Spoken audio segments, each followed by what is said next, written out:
While PlayStation fans now have a flurry of shooters available for the PlayStation Network, mostly in the form of minis and PS1 classics, it's still a very far cry from what the Xbox 360's Live Arcade, or Xbox Retail for that matter, has to offer. Publisher Rocket Android set out to fix that with the Gundemonium Collection, a series of games available both separately or bundled together at a reduced cost. All three games were originally doujin titles in Japan released by Platine Dispositif between the years 2004 and 2007, and had previously garnered a reputation for their depth in gameplay. The 2010 PSN re-release maintains everything special about the original three titles, presents them in clean HD, and even offers the option to upload replays to YouTube. But should you get the collection? Should you pick and choose? Get ready for the Gundemonium Rockin' Review.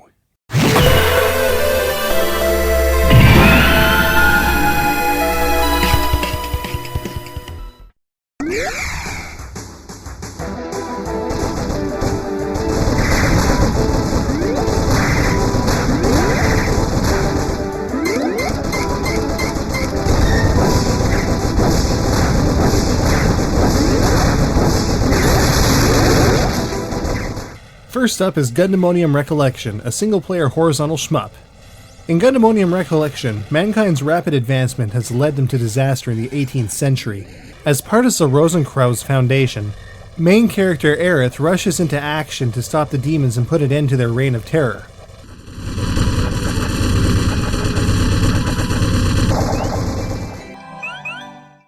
Gundemonium Recollection sure does give you a lot of choice when it comes down to the character you use. In addition to Aerith, you also have access to a number of Earl types, which, outside of 4 default configurations, are completely customizable to your liking. The first thing I noticed about this game is just how big the sprites are. Much like other bullet hell type shooters though, your hitbox is a tiny red patch under your character's face, so enemy shots will pass right over every other part of your character, allowing you to weave through all sorts of ridiculous bullet patterns. The control is also pretty tight, which helps with some of the more intense patterns. In addition to your standard shots and bomb attacks, you also have a mana attack, which will allow you to slow down time as you continue to chew away at your opposition. Then there's the Demonic Shift, which intensifies enemy fire but changes attacks to gems when first activated. Using all of these techniques is key to completing the game, though Demonic Shift is not available in Novice mode. The scoring in this game is based more or less on how fast you can defeat your opposition, how many gems you collect without getting hit, and how many enemy bullets are on screen when defeating mini-bosses and stage bosses alike. Based on your performance, the game will auto-adjust the difficulty in what's called phase level. The higher the phase level, the harder the game. In addition, you can also pump up your score by grazing up against bullets. Do this long enough and your mana will recover and enemy shots will eventually turn into green gems. This will also increase the phase level over time, and eventually lead to increased enemy appearance. For as good as the game plays though, the presentation does suffer. The soundtrack is subpar, and some of the animation choices are kind of bizarre. Barring this though, the visual design is still very strong, and some of the tunes are still pretty catchy. Solid control, a great challenge, sharp visuals, and some fun scoring mechanics far outweigh the moderate length and poor sound. Gundemonium Recollection comes recommended.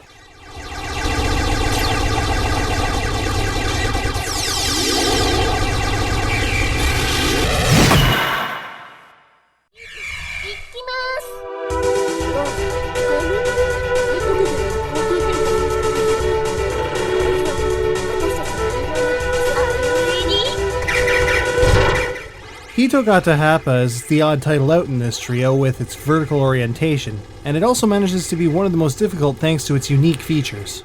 This particular game is a prequel to the Gundemonium mythos set 20 years before Mission Gundemonium. Rosa Christopher has lost her family to the war. With her home gone and no one left to turn to, Rosa aligns herself with the Kreutzer to fight against the forces of evil with an army of flying dolls, each armed with specific weapons. Now, I was a bit iffy about Hiat Happa when I started playing it. The gameplay feels much more loose than the other two titles, and the enemies take much more abuse before finally biting it. The key to success is the use of your mana attacks and bomber maneuver, which actually requires you to collide with your intended target without getting shot. Killing off bosses is pretty tricky business when this is taken into consideration, since if you're constantly being picked off by boss fire, it's easy to have your boss timer run out, even if you have all kinds of dolls left over. Which dolls you use throughout the game will yield different effects when using the mana attack. Using the Leaf Doll, for example, will allow you to slow time and more easily dodge enemy fire when going in for that big bomb attack. Other dolls, meanwhile, will have stronger offensive capabilities. It all really boils down to personal preference, though the Clover, Ruti, and Sikkim dolls seem to be much more powerful than the rest, with attacks that make short work of most bosses. Collecting gems in this game not only replenishes mana, but also allows you to purchase more dolls between stages. Eventually, you can tap yourself out of available dolls, so it's important to choose wisely throughout the game. You can also choose the doll you'll use next when your current one is destroyed mid-stage. Scoring is at its greatest when taking out multiple or larger enemies, or both, with the bomb attack. In addition, if you can catch enemy shots in an enemy's explosion, they will be converted to gems. If you can sneak up beside an enemy, you can also activate a barrier called the Zone of Control. Enemy bullets in this zone slow to a crawl and can turn into small gems if the enemy is destroyed. As far as the presentation goes, Hiat Happa isn't exactly flashy, but the visuals are clean and well defined. The sound once again suffers, and has some serious balancing issues that make it very hard to hear voiceovers. The soundtrack isn't especially strong for the most part either, but again, the gameplay mechanics outweigh the presentation, and ends up feeling fairly fresh, despite mechanics that feel quite wonky on the outset. Even so though, Hiat Happa just barely squeaks into the recommended category.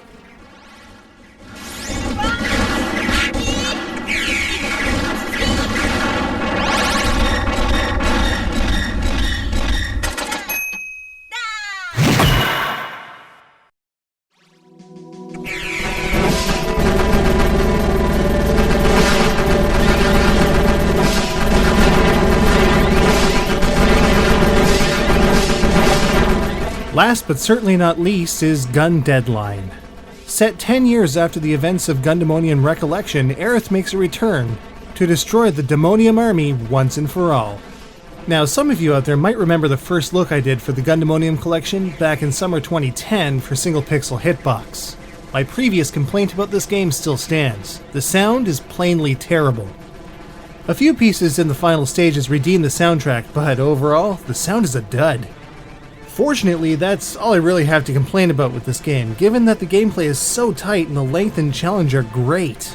The real meat and potatoes of Gundemonium is the two-player mode. Gundemonium is the only game that supports two-player co-op in this collection, and it works very, very well. In fact, the amount of enemies you encounter is typically more with a second player, as it's pretty easy to lay waste to wave after wave of opposition in a very short amount of time.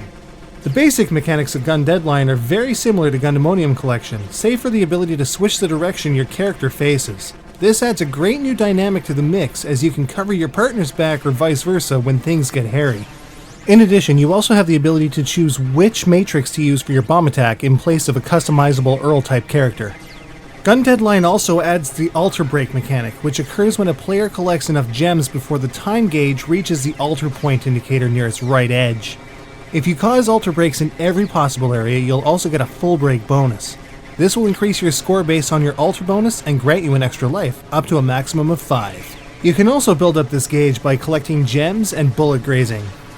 In the end, Gundemonium ended up being our favorite of the 3 games in this collection, and, despite its poor sound, really shines, especially with a friend.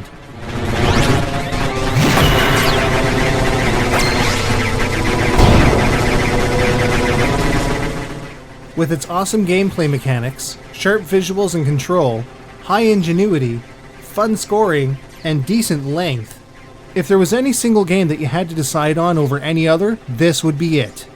Gundemonium comes highly recommended.